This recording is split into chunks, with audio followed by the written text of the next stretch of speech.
Hello student, welcome to 11th physics class. आज मैं आपके लिए फर्स्ट चैप्टर से कुछ डेरिवेशन लाया हूँ। कुछ डेरिवेशन आपको मैं सिखाने जा रहा हूँ, जो डेरिवेशन हम इस चैप्टर में डायमेंशनल मेथड के द्वारा निकालते हैं, यानी हिंदी में विमीय विधि के द्वारा निकालते हैं। तो हम यहाँ पे एक बहुत ही महत्वपूर्ण जो फॉर्मूला है, इंपॉर्टेंट फॉर्मूला सेंट्रीपिटल फोर्स का अभिकेंद्रीय बल के लिए हम डायमेंशनल मेथड से क्या निकाल रहे हैं, फॉर्मूला निकाल रहे हैं। अब देखो फॉर्मूला कैसे निकलेगा। सेंट्रीपिटल फोर्स क्या होता है, फर्स्टली अगर थोड़ा बहुत आपको मैं समझाऊं कि सेंट्रीपिटल फोर्स क्या है। What is centripetal force? When any body revolve in a circular path, then a force acting towards the center is known as centripetal force. यानी सेंट्रीपिटल फोर्स हमेशा कहाँ लगेगा? अंदर की ओर लगेगा। अगर हिंदी में बोले कि अगर कोई वस्तु वृत्ताकार पथ पर गति करती है तो उस पर अंदर के लिए एक बल कार्य करता है, जिसको हम क्या बोलते हैं? सेंट्रीपिटल फोर्स बोलते हैं, अंदर के लिए। और इसी फोर्स के लिए हम फॉर्मूला यहाँ पे निकाल रहे हैं। अब देखो बेटे फॉर्मूला कैसे निकलेगा। जो ये सेंट्रीपिटल फोर्स है ये किन चीजों पे डिपेंड कर रहा है? सबसे पहले डिपेंड कर रहा है मास ऑफ बॉडी जो रिवॉल्व कर रही सर्कुलर पाथ में। दूसरा वेलोसिटी ऑफ अ बॉडी, किस वेलोसिटी से वो मूव कर रही है बेटे। उसके बाद the radius of circular path, और जो वृत्तीय पाथ है उसका रेडियस कितना है। तो हम लिख लेंगे, जिस क्वांटिटी को हम निकालते हैं उसको लिखते हैं, और डायरेक्टली प्रोपोर्शनल जिन क्वांटिटीज पे डिपेंड कर रहा है, m की पावर a, वेलोसिटी की पावर b और रेडियस की पावर c। इस प्रकार हमने लिख लेना है। अब f इक्वल टू हमारे पास आ जाएगा k m की पावर a, b की पावर b और r की पावर c। अब देखिए हमें क्या करना है, on writing the dimensions of both side, दोनों साइड की आपको क्या करनी है? विमाएं लिखनी है, डायमेंशन लिखनी है। तो एफ फोर्स है, क्या आप फोर्स की डायमेंशन जानते हैं? आई होप कि आपको पता चल गया होगा फोर्स की डायमेंशन क्या है। और एक बात आपको क्लियर कर लूं, ये जो हम फॉर्मूला निकाल रहे हैं या विमीय विधि से डायमेंशनल मेथड के द्वारा जो भी फॉर्मूले निकाले जाते हैं फिजिक्स के, वैसे सभी फॉर्मूले हम उससे निकाल सकते हैं। उसके लिए हमें जो क्वांटिटीज होती है, फिजिकल क्वांटिटीज, उनकी डायमेंशन आनी चाहिए। तो आप याद कर लेना बेटा, फोर्स की डायमेंशन होती है एम एल टी माइनस 2। इसको ऐसे ब्रैकेट में लिखते हैं। के डायमेंशनल से उसको छोड़ देंगे। एम मीन्स मास, मास की डायमेंशन हमेशा एम होती है, याद रखना है। वेलोसिटी की डायमेंशन होती है, इसकी पावर ए लिख लेंगे यहाँ। वेलोसिटी की डायमेंशन होती है एल टी माइनस 1, इसकी पावर लिख लेंगे बी। और आर बेटे रेडियस है, रेडियस मीन्स लेंथ, और लेंथ की डायमेंशन होती है एल, इसकी पावर हो जाएगी सी। अब हम क्या करेंगे, इधर लिख देंगे m की पावर 1, l की पावर 1, t की पावर माइनस 2, इधर m की पावर a आ जाएगा, l की पावर b हो जाएगा, t की पावर माइनस b हो जाएगा और l की पावर c हो जाएगा। m की पावर 1, l की पावर 1, t की पावर माइनस 2 और m की पावर कोई नहीं है हमारे साथ, m इसमें, m की पावर a रहेगा। l की पावर क्या हो जाएगी? b और प्लस c। l की पावर c ये है, b है, सेम बेस की पावर जुड़ जाती है, समान आधार की घातें जुड़ती हुए, याद रखना है। अब क्या करना है, ऑन कंपेयरिंग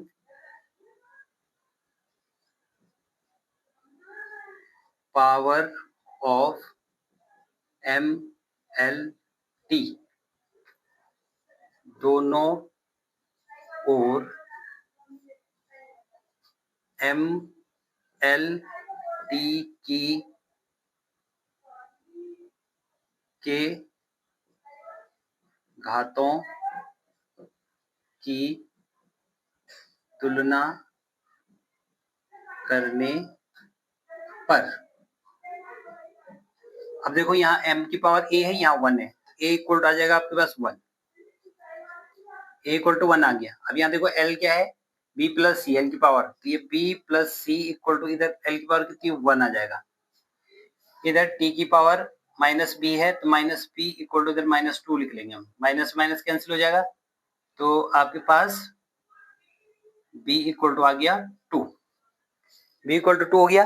अब हम क्या करेंगे, इस b की वैल्यू को यहाँ रख देंगे, तो b plus C equal to हमारे पास 1 था, इसकी वैल्यू 2 रख देंगे यहाँ, plus C equal to 1, C equal to 1 minus 2 equal to minus 1।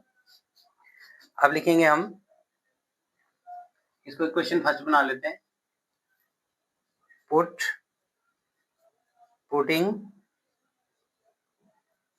Value of A B C in equation first. Equation first में ए बी सी की वैल्यू हमने पुट कर देनी है। समीकरण ऐसे लिख देते हैं, एक में ए बी सी का मान रखने पर, अब हमने एबीसी में मान रख दिया। समीकरण एक में क्या हमारे पास f equal to K M की पावर a, तो a कितना है हमारे पास 1, उसके बाद b कितना है हमारे पास, b की पावर 2 हो जाएगी, और r की पावर c कितना है -1। अब लिखेंगे f equal to K M V square upon r, r की पावर -1 नहीं, नीचे आ जाएगा, f इक्वल टू हो जाएगा M V square upon r। ये हमारे पास फॉर्मूला आ गया सेंटीपिटल एसिलेशन के लिए, और k इक्वल टू यहाँ पे 1 होता है, ये एक्सपेरिमेंटल वैल्यू है, प्रायोगिक मान। अब देखो सेंटीपिटल फोर्स हमने निकाल लिया, यानी अगर कोई बॉडी सर्कुलर पाथ में मूव कर रही है तो उसका सेंटीपिटल फोर्स क्या होगा, M V square upon r होगा, जो कि हमेशा सेंटर की ओर एक्ट होगा। ओके, ये याद रख लेना आप। सेकंड हमारे पास डेरिवेशन में लेके आया आपके लिए, यहाँ पे टाइम पीरियड निकालना है सिंपल पेंडुलम का बाई डायमेंशनल मेथड। द्विमीय विधि से सरल लोलक के आवर्तकाल का सूत्र निकालिए। तो जो सरल लोलक का आवर्तकाल, सरल लोलक मैंने क्या बताया, एक स्ट्रिंग होता है, धागा, धागे पे हम एक स्पेरिकल बॉडी लटका देंगे, इस प्रकार जो बन जाएगा इसको हम क्या बोलते हैं, सिंपल पेंडुलम बोलते हैं, जैसे मैं यहाँ पे बना के दिखा रखा है। तो टाइम पीरियड जो होता है वो मास ऑफ बॉब, यानी जो गोला है उस पे लेंथ ऑफ स्ट्रिंग, रस्सी की लंबाई, और acylation due to gravity G पे डिपेंड करता है। तो हमने क्या करना है, इनकी पावर ए बी सी लिख लेना है। तो टी इक्वल टू के कांस्टेंट आ जाएगा, डायरेक्टली प्रोपोर्शनल का साइन हटेगा तो कांस्टेंट लगा लेते हैं। फिर इसके बाद हम इसके डायमेंशन लिखेंगे यहाँ पे, तो डायमेंशन टी की लिखेंगे, तो टी की डायमेंशन होगी m0 l0 t1। मास की डायमेंशन m होती है, इसकी पावर a हो जाएगी, लेंथ की डायमेंशन l होती है, इसकी पावर b हो गई, और एसिलेशन ड्यू टू ग्रेविटी की डायमेंशन होती है lt-2। तो बेटा डायमेंशन याद करना जरूरी है, अगर आप डायमेंशन याद नहीं करते हैं तो आप कोई भी फॉर्मूला डायमेंशन मेथड से नहीं निकाल सकते हैं। अब क्या करेंगे, हम m की पावर 0 लिख देंगे, l की पावर 0, t की पावर 1, m की पावर a हो जाएगा, l की पावर b, यहाँ पे l की पावर c, और t की पावर -2c। m की पावर 0, l की पावर 0, t की पावर 1।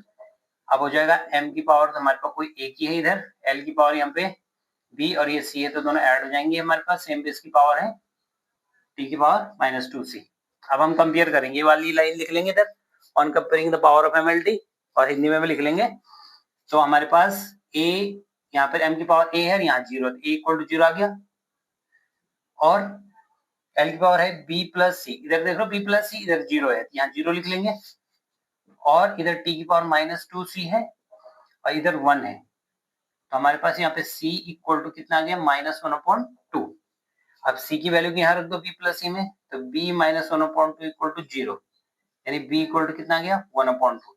और a b c की जो वैल्यू है फिर इक्वेशन फर्स्ट में हम रख लेंगे, तो t इक्वल टू हमारे पास आ जाएगा k m की पावर, हमारे पास a कितना है 0, और l की पावर हो गई हाफ, और g की पावर हो गई बेटा -1/2।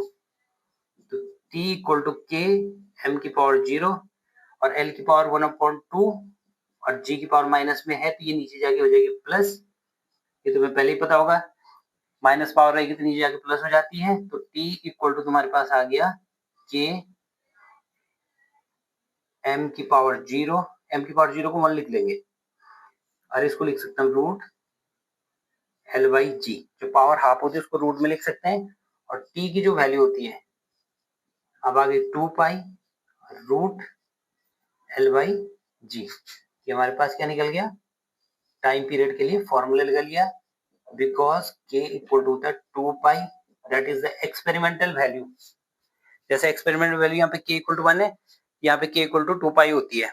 तो time period of the simple pendulum क्या गया, t equal to 2 pi root L by G. तो अभी आपने देखा कि मैंने डायमेंशनल मेथड के द्वारा आपके सामने दो फॉर्मूले फॉर्मुलेट कर दिए, एक सेंटीपिटल फोर्स का, एक time period of simple pendulum, यानी एक अभिकेंद्र बल का सूत्र आपको निकाल के दिखाया मैंने और एक आवर्तकाल का सूत्र दिखाया सरल लोलक के। अब बेटे ये हिंदी इंग्लिश में दोनों में मैं इसलिए कर रहा हूँ ताकि हिंदी मीडियम वाले बच्चे भी इसको समझ लें, इंग्लिश मीडियम वाले बच्चे भी इसको समझ लें, ताकि दोनों इसको समझ लें। परंतु जो हिंदी मीडियम वाले बच्चे हैं उनको ध्यान रखना चाहिए कि हमें सारी चीजें इंग्लिश में भी पता होनी चाहिए, क्योंकि फिजिक्स में बहुत सारे जो सिंबल होते हैं इंग्लिश के वर्डों को लेकर ही बने हुए हैं, इसलिए आपको हिंदी इंग्लिश दोनों में ही समझना चाहिए। तो थैंक यू, मैंने आपको ये डेरिवेशन समझाने की कोशिश करी। यदि आप मेरे से और भी चीजें सीखना चाहते हैं तो मैंने आपको पहले ही बता रखा है, आपको मेरे चैनल को सब्सक्राइब करना है, चाहे 11th का हो, चाहे 9th का हो, चाहे 10th का हो, आपका भाई हो, तो आप साइंस और मैथ से रिलेटेड प्रॉब्लम मेरे चैनल में देख सकते हैं। Thank you.